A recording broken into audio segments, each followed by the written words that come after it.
Today, Donald Trump signed the funding bill for the 9/11 first responders, and in typical Trump fashion, he decided to make it about him by making some false statements. Take a look. Many of those affected were firefighters, police officers, and other first responders. And I was down there also, but I'm not considering myself a first responder, but I was down there. I spent a lot of time down there with you. So again, he makes it about himself, and this isn't the first time Donald Trump claimed that he was down there in the rubble with the first responders. Everyone who helped clear the rubble, and I was there, and I watched, and I helped a little bit, but I want to tell you, those people were amazing.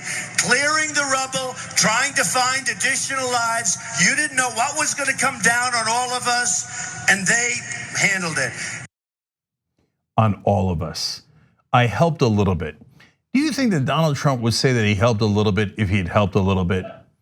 My guess is he would never, ever stop talking about, I was there, it was me, I was the one coordinating the whole thing. I was the one picking up the rubble. Oh, I rescued 17 people, they would be dead without me. He would go on and on. I helped a little bit. The first reported instance of Donald Trump going to the area around Ground Zero is in September 14th.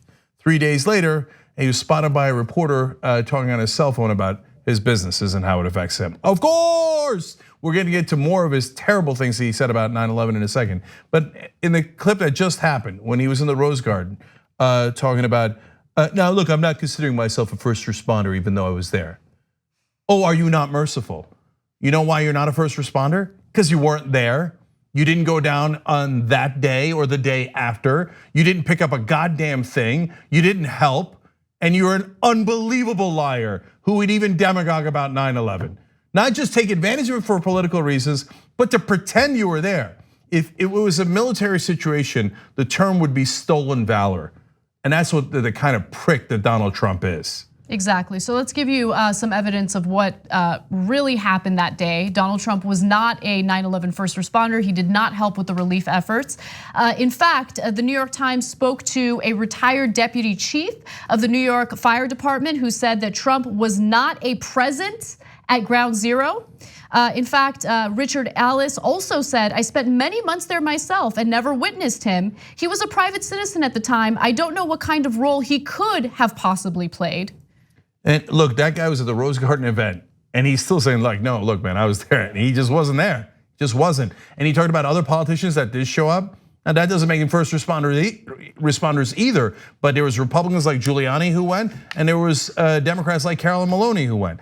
Trump did not go on those first days. He was on the radio talking about how tall his buildings are now that the others collapsed. He's an unreal demagogue.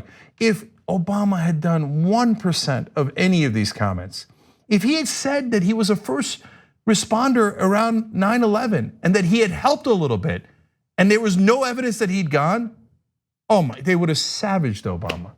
How could you say that you were helped on 9/11 when you weren't there, you monster? You monster, taking credit for what our brave cops and firefighters did. But Republicans are like, oh, so what? So what? Our president's an obvious, preposterous liar.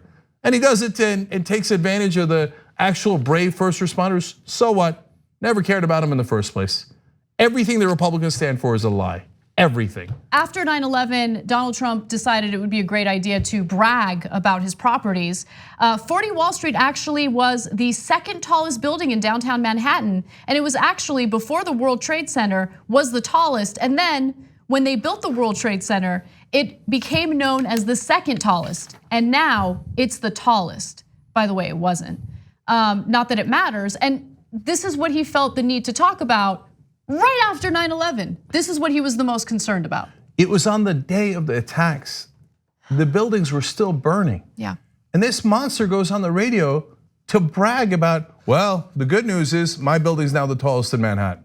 No, it gets worse though. It gets worse. Just when you think he couldn't get worse, he does. Right after 9/11, Trump applied for and received $150,000 in state funds intended to help small businesses affected by the attacks, despite the fact that his business was not affected. He's a disgusting human being. Can you imagine if Elizabeth Warren had done that? They say she filled out a form wrong 40 years ago and they're still losing their minds over it. If she had filled out a form to get small business funding after 9/11, even though she wasn't affected, what do you think forget the right wing, what do you think the press would do? But Trump does the most monstrous things over and over again on the most sensitive topics. And the band plays on. Not done, one more. He once said that he had his own Trump organization guys go down and help clean up the rubble. He said, quote, "I have a lot of men down here right now. We have over 100 and we have 125 coming. So we'll have a couple of hundred people down here. We will be involved in some form helping to reconstruct." He sent no such people. No first responders ever saw them. Someone who worked with him at the time said the whole Trump organization at the time was about a dozen people. I don't know what he's talking about, 100, 125 people. He lied about sending his employees to go help pull people out of the buildings. Is there a more heinous lie you could tell in America? And so Republicans, if you're proud of this guy who revels in stolen valor around 9/11, you might be just as monstrous as he is. Yep, they are. The TYT Plus app is now available on iOS and Android. Download to get more TYT content at tyt.com/app.